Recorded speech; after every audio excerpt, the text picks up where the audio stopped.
السلام عليكم ورحمة الله. أهلا بكم أعزائي الطلبة في آخر مختبرات الكورس الأول لمادة الفيزيولوجي. This test for bleeding disorders. Introduction. Blood coagulation. Blood coagulation is part of an important host defense mechanism termed hemostasis, which means cessation of blood loss from damaged vessel.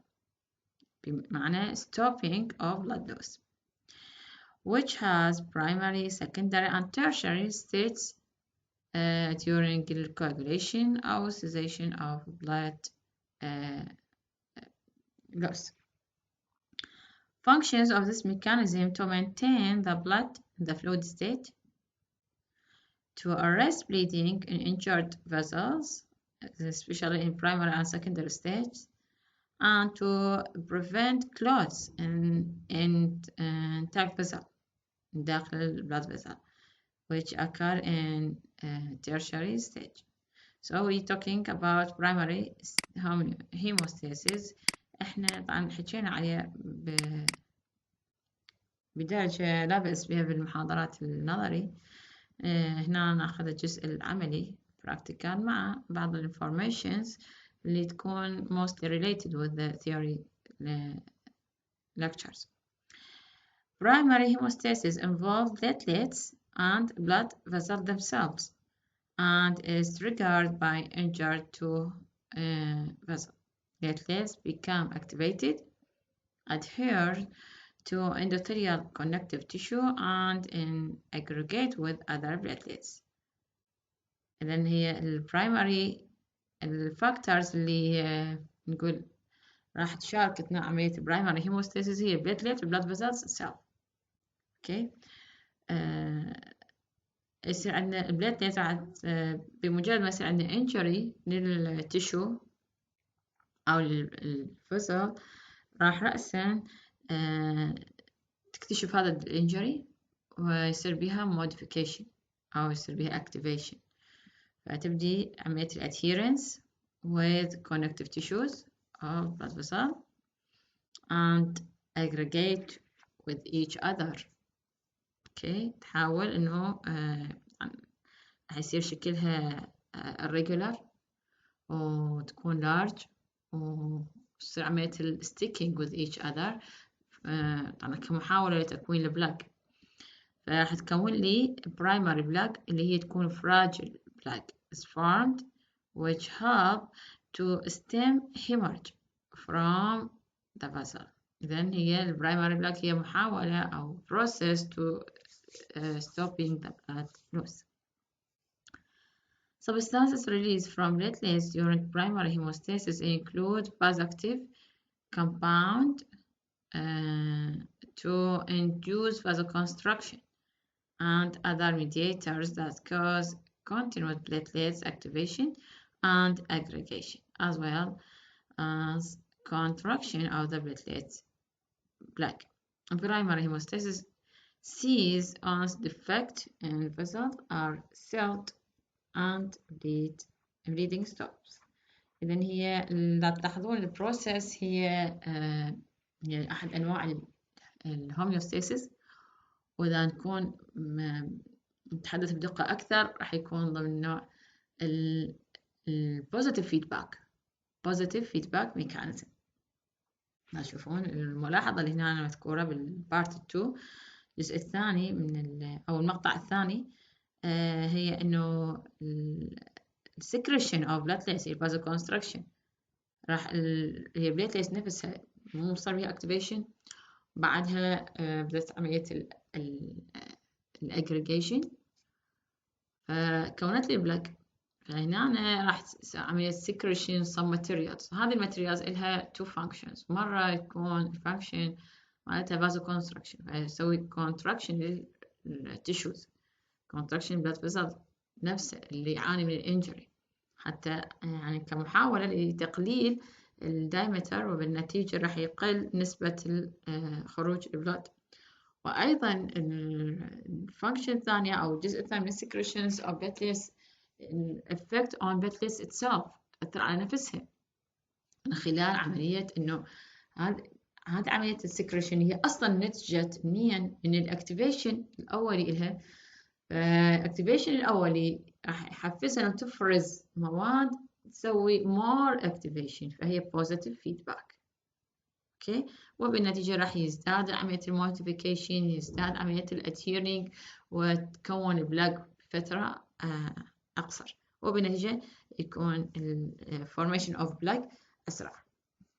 Secondary hemostasis occurs when proteinaceous clotting factors interact with cascade to produce fibrin to reinforce a clot. إذا حتى نتغلب على أو يعني خلينا نقول على عملية هاي الطعن يحدث أو الحاجة تكون للسكندري هيموستاسيس لما يكون injury أكبر من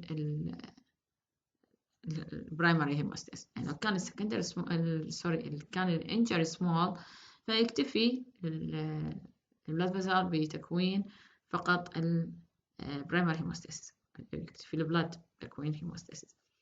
لكن لما يكون انجري بيجر فنحتاج إلى تداخل فاكتورز أخرى اللي هي الكلوتينج فاكتور، فراح نلجأ إلى التايب 2 of hemostasis اللي هو secondary hemostasis. Two arms of cascade are activated simultaneously to achieve coagulation اللي هما intrinsic والextrinsic pathways مثل ما اتعرفنا عليهم بالtheory lecture. Intrinsic pathway is هذا الفكرة يوضح لي الextrinsic والintrinsic pathway. Okay. So intrinsic pathway is activated by contact with collagen, and the extrinsic pathway triggered by tissue injury and affected via factor 7. So both of these pathways lead to conversion soluble fibrinogen to insoluble fibrin. إذن هو تفاصيل أخذناها بالlecture. طبعا السويتش on مال الانترنسيك pathway اللي خلينا نقول intrinsic pathway معنى إنه activation of clotting factors هي تكون الwork مالتها ضمن الانترنسيك pathway. اوكي، هي اللي نحتاج انه يصير عندنا effect of collagen of tissue او blood vessels نفسه، وراح يؤدي الى activated of these factors اللي احنا تعرفنا على اسمائهم اللي هو 12 11 9 وبعدين بمساعدة ال 8 وال 4 الى تكوين او activation of 10 factors اللي هو اكثر اهمية مقارنة بالبقية. هم طبعا activation 1 lead to activated of other factors and the second activate the third one وهكذا وصولا إلى 10 factors. بالمقابل نحتاج إلى extrinsic pathway اللي هو يبدأ بالتيشو تروما يؤدي إلى activation of factor 3 أو thromboplastin و assistance of other factors 7 و 4 وصولا إلى activated of 10 factor. من نوصل إلى activation of 10 factor اللي هو أصلا ما يصير به activation إلا بوجود extrinsic والintrinsic pathway. فمن يصير به activation هو هنا راح يدخل مرحلة جديدة. إذا أنا عندي two ways leading to common way نسميه اللي هو common pathway. and this pathway راح يصير عندنا نقول conversion of البروثرومبين إلى ترومبين. البروثرومبين هو الانكتيف فورم بشكل غير فعال هذا البروتين يتحول إلى شكل الفعال اللي هو عرفنا تفاصيلهم بالمحاضرة معلومات أكثر details عنهم لكن هو as briefly بروثرومبين يتحول إلى الثرومبين بمساعدة ال 10 factor. والأخير الثرومبين راح يحول الفايبرينوجين اللي هو الشكل inactive إلى فايبرين اللي يكون شكل soluble وبمساعدة ال 13 إضافة إلى 4 راح يتكون كلوت. هنا تكونت السكندري بلاك اللي هي الكلوت. إذا نحتاج تتكون الكلوت نحتاج الاكسترنسك باثواي يتم بصورة صحيحة والانترنسك باثواي، وبعدها يجتمعون بتكوين الاكتيفيتد 10 فاكتور إلى الدخول إلى كومن باثواي. يعني من أقول يدخل كومن باثواي يعني مو يدخل المكان. يعني هذه خليها بالكم إنه هذه الفاكتورز كلها موجودة نورمالي بالبلد، فقط إنه أني يعني بالحالة الطبيعية أنا يعني خلي ببالي أعرف إنه هذه الفاكتورز تكون بشكل inactive. أحتاج activation بمجرد ما يصير عندي injury. يعني إحنا إذا تذكرون بالمحاضرة إحنا إيش قلنا هو البلاد يحاول على factors أو بروتين يعني potential factors. هذه البروتينز اللي هي شنو هذه البروتينز؟ هي نوعين.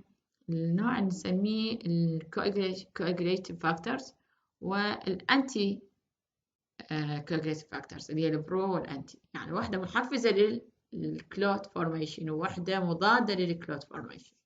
normally الأكتيف منه المضادة، مو اللي تؤدي إلى تكوين coagulation. يعني هذه تكون latent، هذه تكون خاملة، إلا إذا صار عندي injury يلا يبدي بها الأكتيفيشن. يحتاج أنا عندي tissue trauma، يحتاج أنا عندي injury of collagen يعني يتحرر من مكان، يعني يصير عندي injury، يصير عندي جرح، راح يصير تماس أو خروج للفايبرز كولاجين فايبرز، وبمجرد ما تمس البليتليت راح تعرف إنه صار عندي injury. زين يعني تخرج عن إطار الممبرينز السيلز، فتعاني من injury فترتبط مع البليتليتس فتعرف إنه صار عندنا injury. هنا راح يبدي الأكتيفيشن أوف فاكتور سلسلة سيريس. إذا هو فاكتور الأكتيف يتحول يصير بيه ديفورميتي أو يصير بيه يعني تغيير في الستركتشر مالته، ويرتبط موجودات يعني هنا موجودات من البلاد نورمالي، فبمجرد ما يرتبط هو يتحول إلى شكل الفعال راح يرتبط بفاكتور ثاني اللي هو شكل غير فعال يرتبط به يحوله إلى أكتيف فورم وهكذا. وطبعا هذه هي موجودة لكن سميت بهذه الأسماء للتمييز. اوكي سميت بفاكتور 1 فاكتور 2 3 وصولا إلى ال 13 فاكتورز. فهذه هي وبعدين الفايبرينوجين ويتحول الثرومبين بروثرومبين واللي يتحول إلى ثرومبين والأخير يحول الفايبرينوجين إلى فايبرين إلى أن نوصل بمساعدة الفاكتورز هي تتداخل خلال العملية هي سيريس. يعني كل ستيج تعتمد على الستيج اللي قبلها إلى أن يعني إذا نرجع وصولا إلى الانجري مومنت هي هاي لحظة السويتش أون للكوagulation أو secondary black أو coagulation process.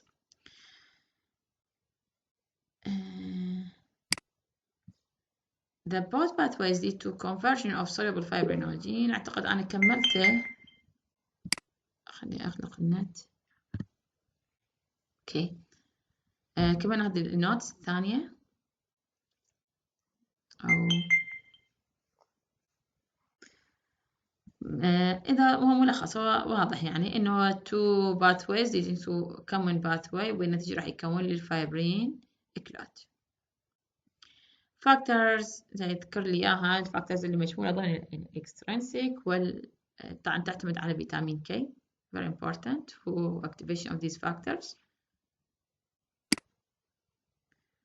وانتقل إلى الستيج الأخيرة اللي هي tertiary stage اللي هي بعد الستيج اللي ما بعد الفورميشن اوف الكلوت. اوكي هنا صار عندي ستوبينج او بلاد او سيزيشن او بلاد، خلاص توقف البلاد ماكو عندنا بليدنج، انتهت العملية وتكونت الكلوت. راح تبقى الكلوت فور ايفر؟ اكيد لا. فراح يصير عندنا عملية او ندخل للستيج الثالثة هي عملية تحليل الكلوت الفبرينوليسيس. The size of the clot tightly regulated by fibrinolytic system and some anticoagulant to prevent the formation of intravascular clots through excessive closure of vessel. The two most important anticoagulants involved in fibrinolysis اللي هو antithrombin 3 وبروتين C. The end products of fibrinolysis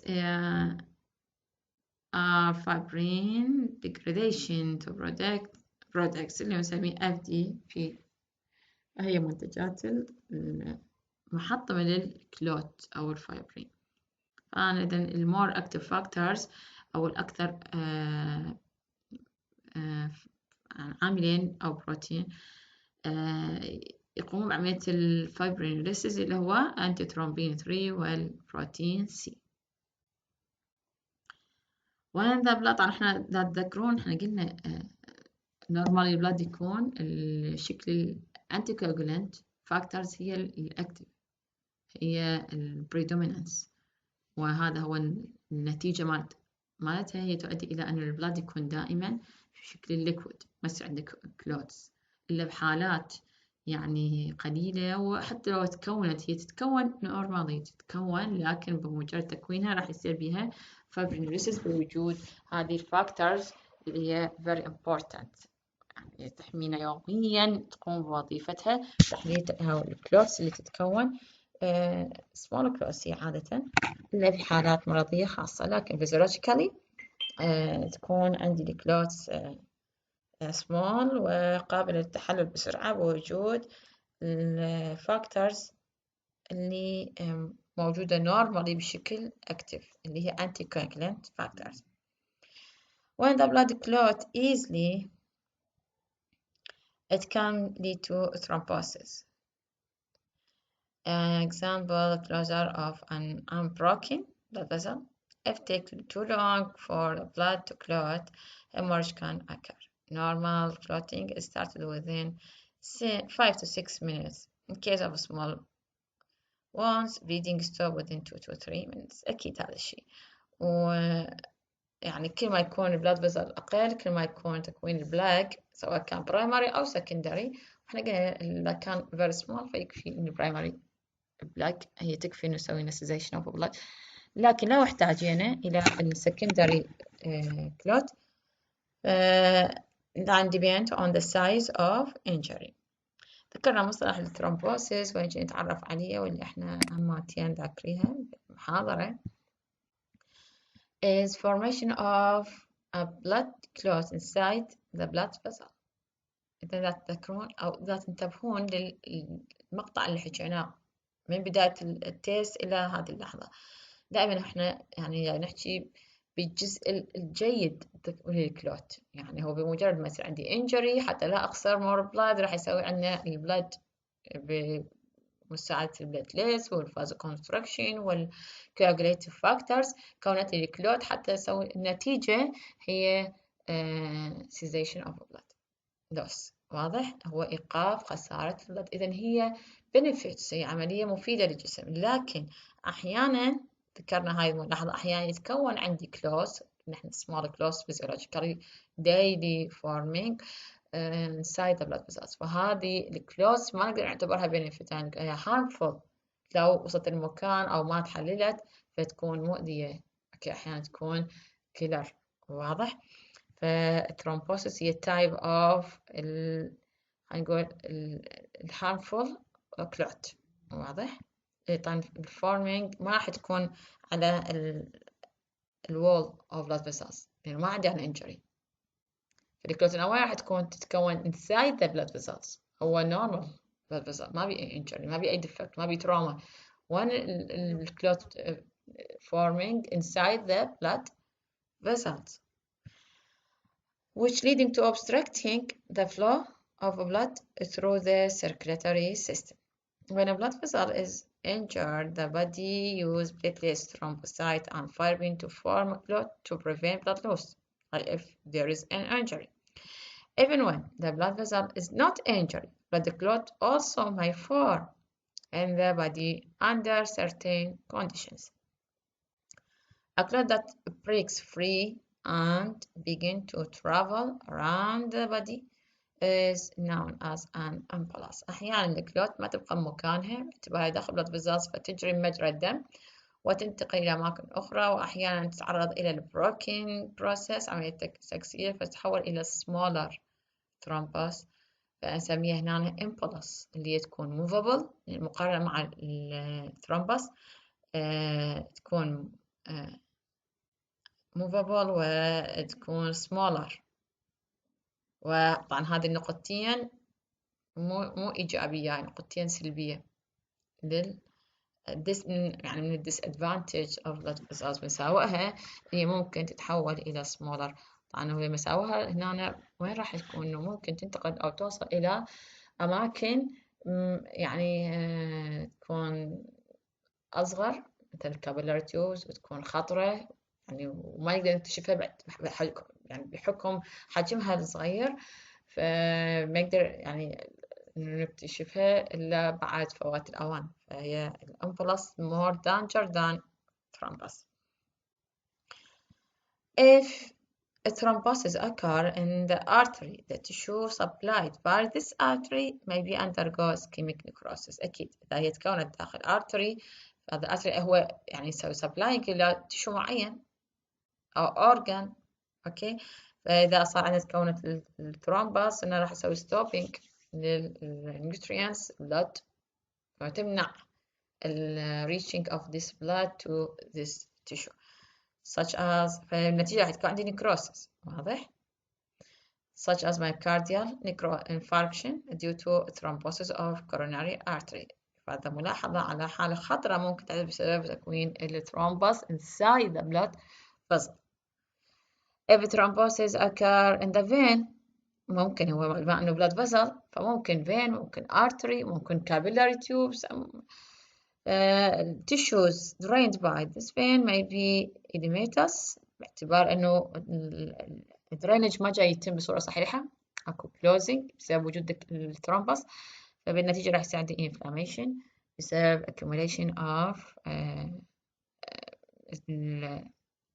waste products from these tissues، وبالنتيجة راح يصير عندي تكون عندي الأدمة والinflammation. Embolism all or portion of thrombus break loose اللي ذكرناها. embolism هي عبارة عن thrombus مكسرة إلى أجزاء أصغر، فهي ممكن all the thrombus broken to the smaller parts، أو أحيانا part of thrombus تتحول إلى smaller parts، اللي نسميها هذه the smaller parts أو smaller thrombus نسميها embolism، واللي تكون movable and carried by the bloodstream such as pulmonary embolism. ممكن carried in the bloodstream through vena cava and right side of the heart and becomes large of pulmonary artery. Massive pulmonary embolism can cause hypoxemia, shock, and maybe leading to the death. So embolism very dangerous when combined with the thrombus. Okay. Test evaluated of edematous. إلى هنا أعزائي الطلبة ينتهي part 1 of this test. إن شاء الله نلتقي في part 2 لل bleeding disorders. مع السلامة.